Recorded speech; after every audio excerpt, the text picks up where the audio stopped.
Très bien, messieurs, on se retrouve pour le deuxième débrief du jour, donc le Barça qui recevait l'Atlético, avec Antonio qui nous rejoint. Bonjour Antonio. Bonjour David. Très bien, messieurs, donc le Barça s'est imposé 2-0 avec des buts de Suarez et de Lionel Messi. On va débriefer donc globalement ce match. Antonio, quelle est ton analyse sur cette victoire des Blaugrana? Eh bien, disons que c'est un match choc qui, quelque part, était un petit peu décevant. Enfin, décevant à partir de la 30e minute. En fait, donc je m'explique. Je pense que c'est un match qui a très bien commencé, qui a tenu ses promesses pendant une demi-heure, avec le Barça qui a su se créer deux belles occasions, mais l'Atlético, tout en combinaison, les combinaisons arrivaient très bien au niveau du rectangle de Barcelone. Ils ont eu aussi deux très belles possibilités via Griezmann et Thomas Partey qui, à un moment, au lieu de tenter sa frappe, a fait une passe en retrait. Enfin, donc pendant une demi-heure, je dirais que le match était très équilibré, avec du bon football, de bonnes combinaisons de part et d'autre. Mais donc voilà, donc après cette exclusion de Costa à la 29e minute, tout a changé parce que bon, n'oublions pas que dans le contexte du match, le match nul, je dirais, convenait parfaitement à Barcelone. Et bon, à 11 contre 11, c'est déjà très difficile au Nou Camp. Ben, à 10 contre 11, on peut s'imaginer.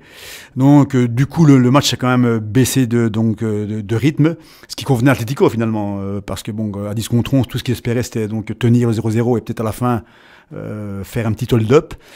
Et ils ont eu un coup franc à un quart d'heure de la fin où une tête de Rodrigo qui a chippé, je dirais, donc la balle à Jiménez. Jiménez était très bien placé, donc ça aurait pu passer. Voilà, donc le match a baissé de rythme. Barcelone a commencé forcément donc à avoir beaucoup plus la possession. Et surtout en deuxième mi-temps, quand Messi avait la balle entre le milieu de terrain et le rectangle, à chaque fois qu'il avait le ballon, il apportait du danger. Bon, l'Atlético a très bien tenu derrière, avec des grosses prestations de Godin et de Jiménez. Et sans oublier Oblak, qui a encore été exceptionnel. On y reviendra individuellement. Qui est exceptionnel.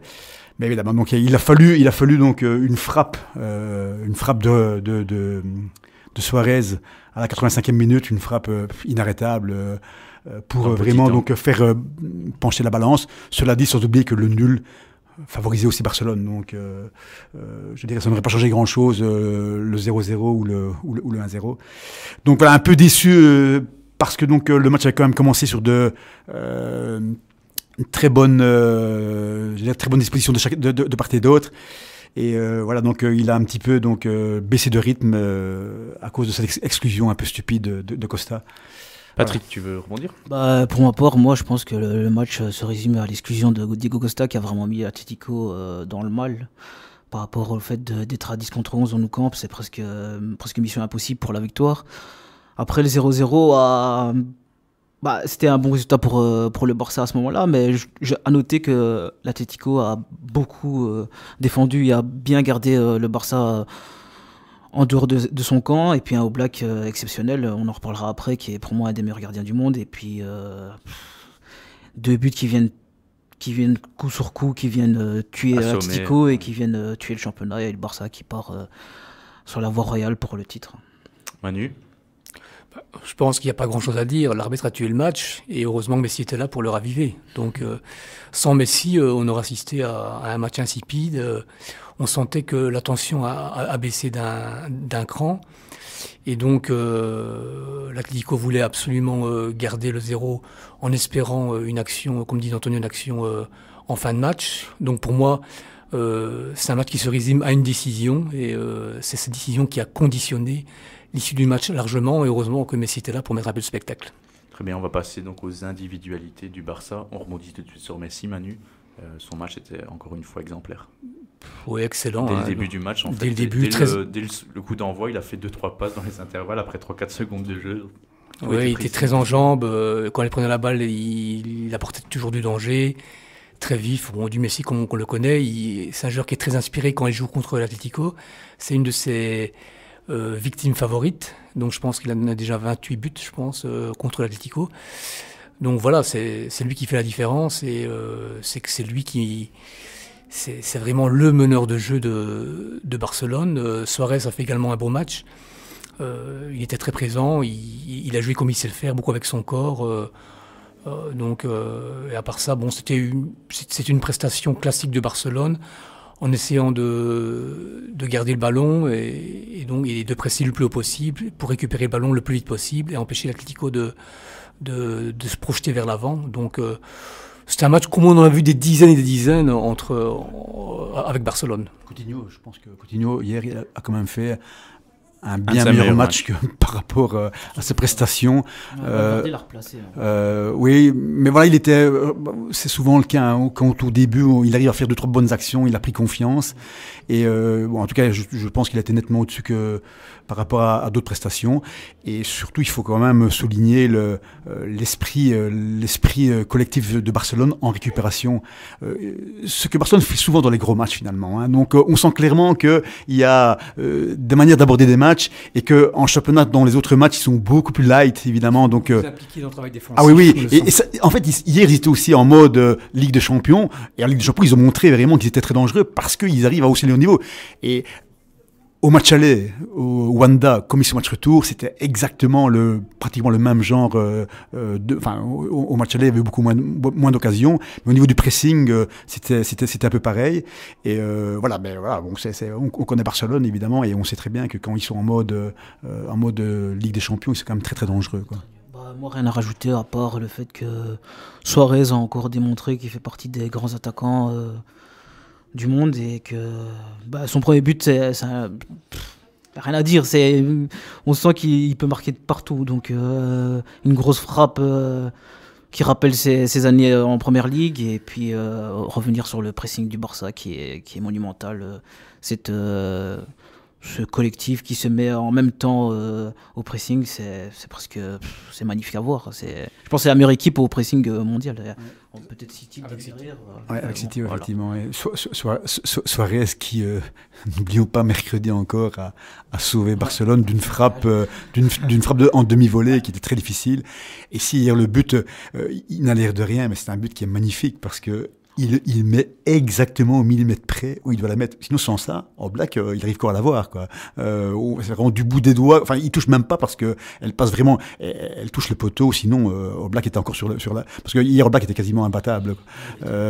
Mais voilà, donc il a fallu une frappe comme ça de Suarez. Et c'est pas la première fois que ça arrive que Barcelone arrive comme ça, donc dans les 5-6 dernières minutes à débloquer la situation. Mais ce qui caractérise le Barça de Valverde, c'est son pragmatisme. C'est une équipe qui a de très bons joueurs pour jouer en contre-attaque, il faut reconnaître. Messi est très bon contre-attaque, Dembélé aussi, Suarez aussi. Et donc, je pense que le pragmatisme, c'est dans le sens où il utilise à fond les forces et les faiblesses de son équipe. Donc, on sait que c'est une équipe qui sait très bien défendre quand elle le veut. Dans les grandes occasions, elle s'implique beaucoup plus dans le travail défensif. Et avec les joueurs offensifs qu'ils ont, ils savent qu'ils peuvent faire la différence. Et c'est incroyable le nombre de fois où Barcelone a fait la différence en fin de match.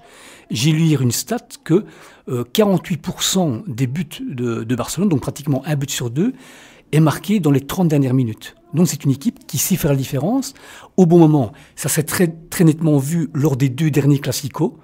On attend, et puis on attend le bon moment pour faire la différence, et ils le font très très bien. C'est également passé lors du déplacement à Séville.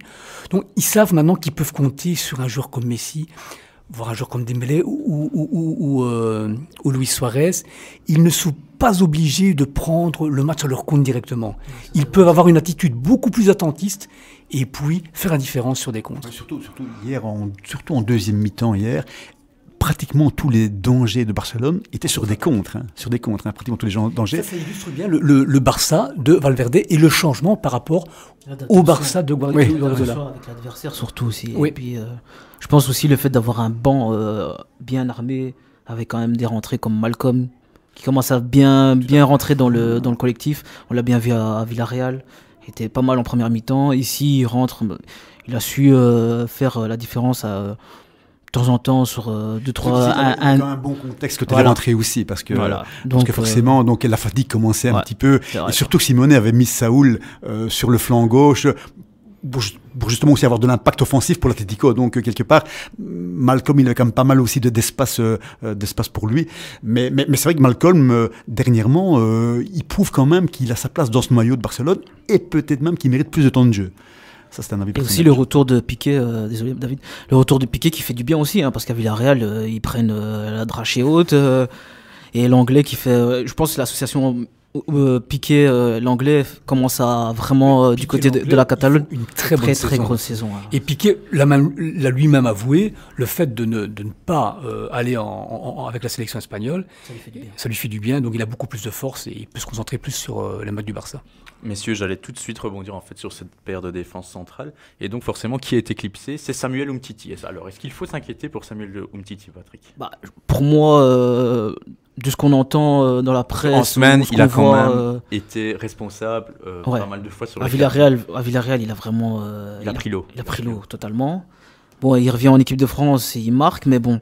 on entend beaucoup parler de lui pour un transfert du côté de la Première Ligue, ou le fait que l'anglais fait des gros matchs, déjà le Classico qui a été exceptionnel pour sa part, Piqué qui est indéboulonnable du côté du Barça, Umtiti arrive 3e, voire peut-être derrière encore un autre défenseur. On parle de Ligt du côté du Barça, donc la concurrence est rude pour Umtiti. Donc je pense à un moment il faut se poser des questions, soit je pars et je m'impose dans un autre club très vite pour être toujours en équipe de France, ou soit je reste au Barça et je perds ma place en équipe de France. Donc à un moment, Umtiti, il va falloir qu'il choisisse. Ça va être un dossier chaud de l'été. Ah oui, c'est sûr et certain. Très bien, messieurs. On va passer maintenant aux individualités de l'Atlético. Manu, est-ce que tu veux ressortir une individualité de l'Atlético à part Diego Costa? Oblak, évidemment.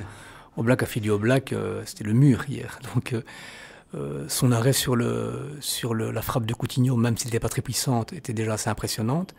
Et puis la sortie au pied devant Suarez, c'est vraiment à la Neuer, hein, donc c'était vraiment une sortie où il prend vraiment tout l'espace. On était vraiment sûr de lui, donc moi je pense que Oblak a de nouveau confirmé hier que c'était un des 3 meilleurs gardiens du monde, à mon avis.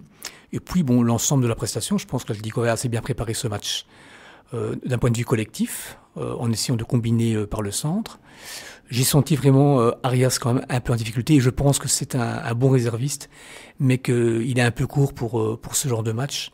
Et donc c'est le joueur que j'ai vu le plus en difficulté du côté de l'Atlético. Il était sacrifié d'ailleurs assez tôt. Ce qui est logique. Hein. Ce qui est logique. Parce qu'en plus, Simone a fort confiance en Thomas Partey, qui est un petit peu un peu le joker, parce que finalement, il est un peu mis à toutes les sauces.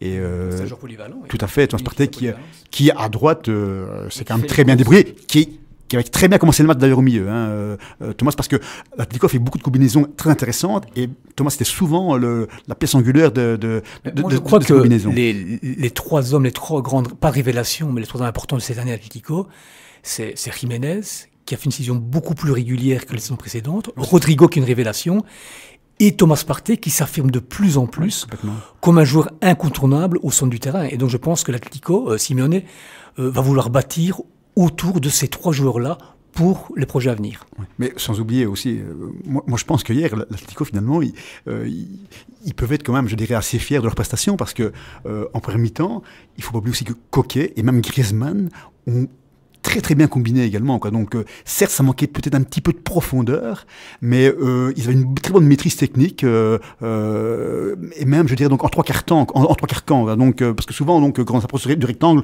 on perd des balles, c'était pas le cas hier je trouvais. Et voilà, donc il faut pas non plus sous-estimer évidemment ton Griezmann, qui est, je pense que certes il lui manque peut-être un petit peu de génie à la Messi pour arriver à la table de Messi, voilà, parce que, mais bon, sinon quand même dans son manière de se comporter, donc défensivement, pour garder la balle, il a encore été quand même très précieux hier, je trouvais, quoi. Les plus faiblards à Atlético, c'était les 2 arrières latéraux. Philippe n'a plus du tout le niveau d'antan. Il n'a plus de coup de rein ni rien, quoi, je veux dire. Et je crois qu'il n'a plus non plus la motivation. Je crois que c'est un joueur qui est plus dehors que dedans.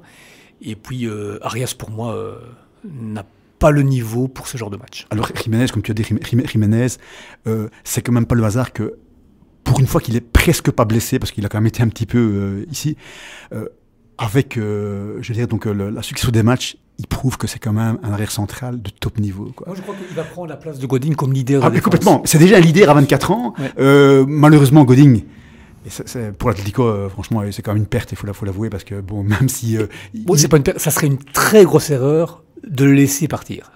Parce qu'ils peuvent lui renouveler le contrat, donc oui, rien n'est fait. Ouais, bon, maintenant, mais donc, peut-être qu'en coulisses, on ne veut pas le dire, c'est peut-être déjà fait aussi au niveau de l'Inter. Hein, donc ça, bon, c'est difficile à dire tout ça. Mais bon, parce que Jiménez, il ne faut pas oublier, c'est que en plus de Godin, c'est qu'il a une passe à 40 mètres très intéressante. Ce que Godin n'a pas.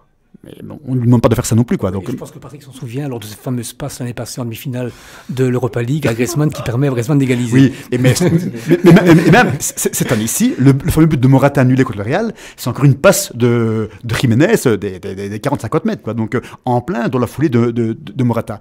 Et de plus en plus, il utilise cette arme-là et on sent qu'il gagne en confiance. C'est un joueur qui, s'il n'est pas blessé, c'est un élément extrêmement important. Surtout les blessures. Et sans oublier son jeu de tête qui est excellent aussi, quoi. En Ligue des Champions aussi, il ne faut pas oublier Jiménez. De la tête, bon, il a marqué aussi contre la Juve, mais c'était du pied, mais c'est ouais. un danger permanent dans le rectangle adverse. Et c'est aussi un joueur qui a un peu cet ADN Atlético, un peu ce côté cholo, il aime bien avoir le public avec lui. Complètement. Et je sens que ça aussi, c'est parfait pour que ça soit le digne successeur de Godin et peut-être aussi futur capitaine. Ah oui, mais complètement. Et je dis, et l'occasion hier, une des seules occasions de l'Atlético hier, c'était à la 75e, sur cette fameuse tête de Rodrigo, qui n'a pas vu Jiménez venir derrière lui, parce que même on a vu la réaction de Jiménez, clairement, il était vraiment donc en très bonne position pour conclure, quoi. Et on a vu sa réaction un petit peu donc de déception, parce que c'était le moment clé, quoi. Donc c'est ce qu'un petit peu l'Atlético avait cherché, quoi. Donc, et même sur le but de Messi, hein, si on regarde bien le premier, il le touche, oui. Il touche la balle un petit peu. Sur une autre action, ça s'appelle Messi perd la balle, mais bon là après c'est du Messi, donc c'est un tacle héroïque qui aurait pu être un tacle qui aurait pu sauver le. Mais d'ailleurs, l'Atlético hier. C'était à 0, mais bon. L'Atlético hier a résisté à 10 contre 11 parce qu'ils ont une défense de fer, quoi. Et ils aiment ça aussi. N'importe quelle autre équipe hier aurait pris l'eau complètement hier, je pense. On va parler d'un petit dossier. Diego Costa, le retour de Diego Costa mené à l'Atlético depuis finalement 1 an et demi. Fais ton bilan. Il n'est pas à la hauteur de la première étape, c'est évident, surtout de l'année 2013-2014, en termes de buts marqués surtout. Mais moi, je ne veux pas incriminer Costa. Pour moi, c'est un joueur essentiel qui a vraiment la marque Atlético. Simeone a dit récemment qu'il espérait que Costa allait rester. Je pense que c'est un cran au-dessus de Morata. Et donc, moi, je pense que ce joueur est un joueur incontournable qui fait beaucoup de bien. Hier, il était un peu victime de sa réputation, mais moi je pense que c'est plus un manque de psychologie de l'arbitre qu'une grosse faute de Costa. Donc pour moi, Costa, c'est un joueur qui doit rester à l'Atlético, même si au niveau comptable, son bilan est assez décevant, mais l'important, ce qu'il apporte, notamment on l'a vu lors du match aller contre la Juve, ce qu'il peut apporter à cette équipe, peu de joueurs peuvent le faire. Disons que son impact est beaucoup plus qu'au niveau des chiffres, en fait. Hein.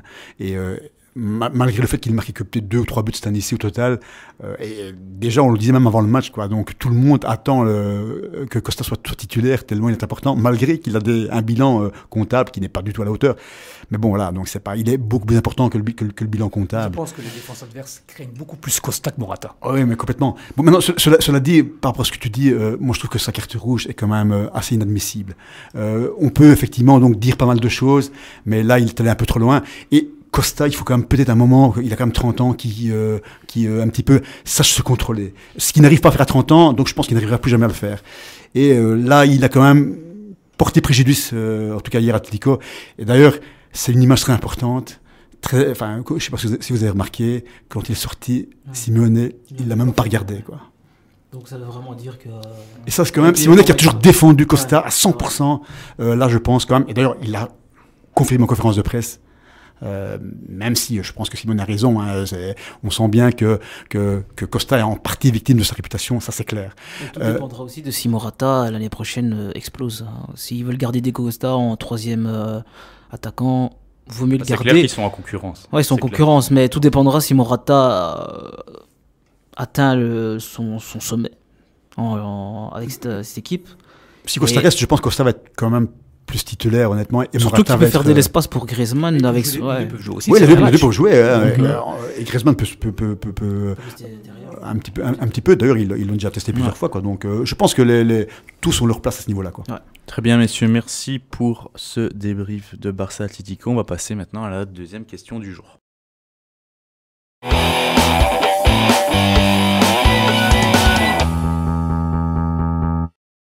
Alors la semaine prochaine, c'est les quarts de finale de la Ligue des Champions. Match aller pour le Barça puisqu'il se déplace à Old Trafford. On va commencer avec Manu. Manu, est-ce que tu as un petit historique à nous présenter entre ces deux équipes ? Donc 2 équipes historiques de la Ligue des Champions et des Coupes européennes. Donc ces 2 équipes se rencontraient pour la première fois au niveau des Coupes d'Europe lors de la saison 83-84. À l'époque, au Barça, il y avait Maradona et Schuster. En Coupe des Coupes, 2-0 à l'aller au Nou Camp et Manchester a renversé la situation au match retour avec un 3-0. La deuxième confrontation, c'est en finale de la Coupe des Coupes en 1991 avec le retour des équipes anglaises sur la scène européenne suite au bannissement à cause de l'affaire Duezel. Et en finale, Manchester a battu Barcelone 2-1. Les confrontations suivantes, c'est au niveau de la Ligue des Champions. D'abord en phase de poule, en 94-95. Manchester est éliminé en phase de groupe et Barcelone s'est qualifié. Barcelone a battu Manchester 4-0 au Nou Camp et ça fait match nul 2-2 à Old Trafford. Il se retrouve en phase de groupe en 98-99, l'année où Manchester gagne la Ligue des Champions. Un fameux groupe avec le Bayern, Barcelone et Manchester. Et les 2 matchs sont soldés par 2-3-3. 3-3 au Nou Camp et 3-3 à Old Trafford. Manchester est passé comme zone de groupe et Barcelone a été éliminé. Et ce dont on se rappelle le plus, évidemment, ce sont les confrontations les plus récentes. La demi-finale de la Ligue des Champions en 2008, avec 0-0 au Nou Camp et 1-0, et un fameux but de Paul Scholes à Old Trafford. Et puis évidemment, les 2 finales en 2009, 2-0 pour le Barça à Rome et 3-1 également pour Barcelone à Wembley. Alors c'est intéressant de voir que reste-t-il de cette fameuse finale de 2011. Quels sont les joueurs qui restent dans les équipes respectives 8 ans après. 8 ans après, eh bien à Barcelone il en reste 3. Donc un peu la colonne vertébrale de Barcelone, c'est-à-dire Piqué, Busquets et Messi. Dommage qu'Iniesta soit parti l'année passée. Et à Manchester, il en reste 2, c'est étonnant. Un était titulaire en 2011, c'est Valencia, même si cette année-ci, il joue très peu. Et en 2011, il y avait un joueur sur le banc qui maintenant est assez titulaire, c'est Chris Smalling. Il était sur le banc lors de la finale 2011. Voilà ce qui reste un petit peu de cette finale entre Manchester et Barcelone. Très bien, maintenant restons en 2019 et on va se poser une question. Est-ce que Barcelone peut se faire surprendre, Antonio, à Old Trafford la semaine prochaine ? Moi, ça me paraît très difficile, évidemment, sur ce qu'on a vu dernièrement. C'est un petit peu la confirmation. McKenzie a encore un peu confirmé ce qu'on pensait. Peut-être rappeler que Manchester ne joue pas ce week-end. Donc, ils ont 8 jours pour préparer le match. Leur dernier match, c'était mardi, en semaine, chez les Wolves, battu 2-1. Oui, ils avaient même en plus quelques joueurs manquants. Honnêtement, je veux dire... Tout dépend quand même je pense, beaucoup plus de Barcelone que de Manchester. Et sur ce qu'on a vu hier, et même encore, tout à l'heure on en parlait, si Barcelone a la concentration nécessaire, et il n'y a aucune raison de ne pas l'avoir, parce que bon, voilà, on en a déjà parlé suffisamment, ils ont quand même cet objectif cette année-ci, qui est comme tous les ans, hein, mais bon voilà, cette année-ci, je pense qu'ils se rendent compte, d'autant plus qu'il y a quand même quelques grosses équipes éliminées. Je pense que si Barcelone est concentré et que leur pressing, je dirais donc un peu tout terrain fonctionne, je les vois même difficilement être surpris par Manchester, même à Old Trafford, quoi. Donc voilà, donc ça va être extrêmement compliqué. En tout cas pour Manchester. Il y a une telle différence technique. Oui, le contraste est tellement grand. Déjà, entre Manchester et le PSG, on a vu une différence voilà, exactement, au match aller, mais ici, le contraste est encore plus grand parce que Barcelone, individuellement, a des meilleurs joueurs encore que le PSG. On a vu Manchester en grosse difficulté contre le PSG. Et je ne vois pas Manchester compenser ce déficit technique par plus d'intensité, plus de puissance, parce que la différence est vraiment trop grande. Moi, ce que je pense, oui, tu as raison, Manu, et moi, ce que je pense justement, la seule possibilité de Manchester pour peut-être contrer Barcelone, c'est de ne pas être fidèle à son système de jeu habituel. Et carrément le renoncer, parce que aussi, si jamais donc ils veulent faire le jeu, je pense qu'ils n'ont quasiment qu'une chance. Et carrément peut-être faire un bloc très bas et essayer de tenir quoi. Ils seront privés de ballon. Le 0. Mais c'est évident qu'ils seront privés de ballon. Déjà donc, comme autant rester derrière et attendre une occasion de contre. Mais qui est capable derrière dans un très bon jour de sortir d'une grosse prestation. quelque part, leur seule chance, je pense, c'est de rester, de ne pas prendre de but chez eux. Et de Quoi. ne pas être battu. De ne pas être battu.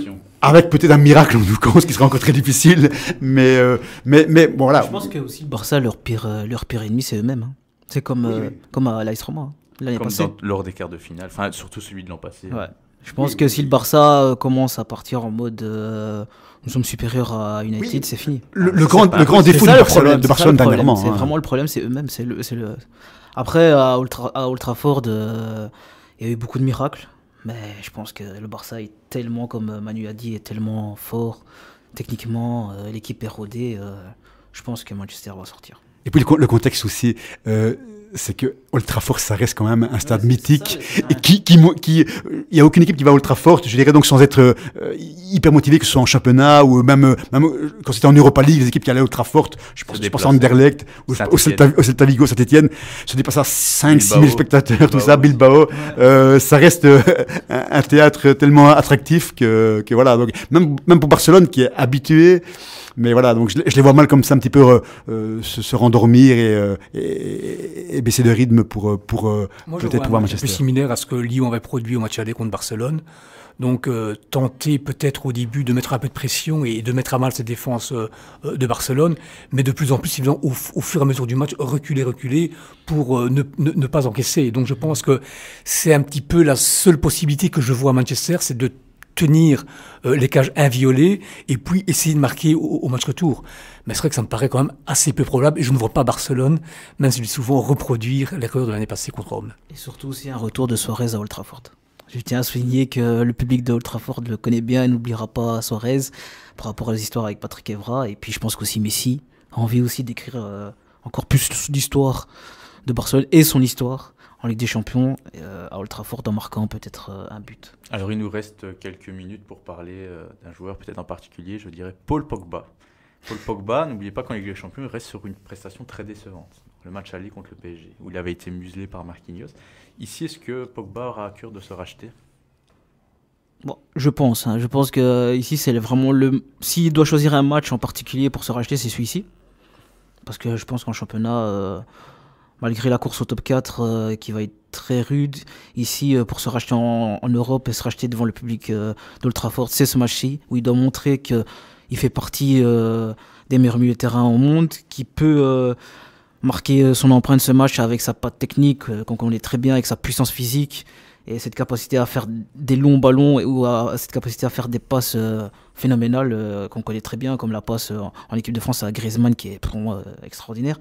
Et je pense que c'est aussi le fait de marquer le match en se disant je suis un enfant de Manchester, j'ai été formé à Manchester, on va essayer de battre Barcelone.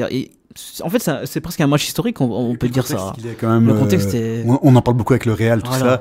Justement, donc, ici, toute l'Espagne va être... Enfin, toute l'Espagne, évidemment, footballistique va être devant l'écran. Et bon, il va certainement vouloir démontrer... Bon, si besoin était... On le connaît évidemment, quoi. Donc, mais vu le contexte, ces négociations avec le Real... éventuelles, c'est peut-être une motivation supplémentaire encore pour Moi, je crois que Pogba est conscient qu'il est devant une grande opportunité d'aller au Real et je ne pense pas qu'il va la laisser passer, ni lui ni son agent. Et donc il va vouloir briller une dernière fois lors d'un grand match avec Manchester. Maintenant, je le sens un peu seul à ce niveau-là. C'est le joueur avec Rashford qui peut faire la différence à Manchester, mais c'est le seul. Et on a senti cette solitude au niveau du match contre Paris. Donc il essayait, mais il n'y arrivait pas. Il était vraiment un peu trop seul. Et surtout aussi, le problème du site de Pogba, c'est le fait de surjouer. C'est-à-dire de trop montrer aussi. Oui. Ça, c'est son gros problème à Pogba. C'est-à-dire que dans certains matchs, il veut trop montrer et c'est à ce moment-là qu'il devient fébrile au milieu de terrain. C'est à ce moment-là qu'il commence à faire un peu du n'importe quoi. Et c'est ça, c'est son gros problème. France, ça, c'est son plus gros problème. Et je pense qu'au match aller contre le Paris Saint-Germain, c'est un peu ça qui s'est passé. Il avait très bien commencé le match, je trouve. Et puis petit à petit, il a voulu rentrer dans toutes les batailles, être partout à la fois. Et finalement, il était nulle part. Donc il s'est complètement perdu. Il doit prendre l'événement pour lui, mais pas trop. Oui, voilà. Effectivement. Aussi, on en a parlé tout à l'heure. Et De Gea qui est quand même capable, dans un grand jour, oui, tout à fait. Donc là, il est moins régulier qu'Oblak, parce que bon, il a quand même sa petite floche de temps en temps, c'est une grosse floche des fois, mais il est capable de rester tout un match comme ça, donc à faire des miracles. Donc voilà, donc c'est quand même les deux, je dirais donc quand même les deux points forts et les deux gros atouts de Manchester pour peut-être mettre en danger Barcelone, quoi. Très bien, messieurs, merci pour vos commentaires et analyses. L'émission touche donc à sa fin. Alors, n'hésitez pas à liker la vidéo et à vous abonner si vous ne l'êtes pas encore pour suivre l'actualité du football européen. Je répète que vous pouvez retrouver cette émission en podcast dès le dimanche après-midi sur le www.radiocharleking.be et à 20h sur la radio web Kitsch Radio. Il me reste à vous dire à la semaine prochaine et bon dimanche.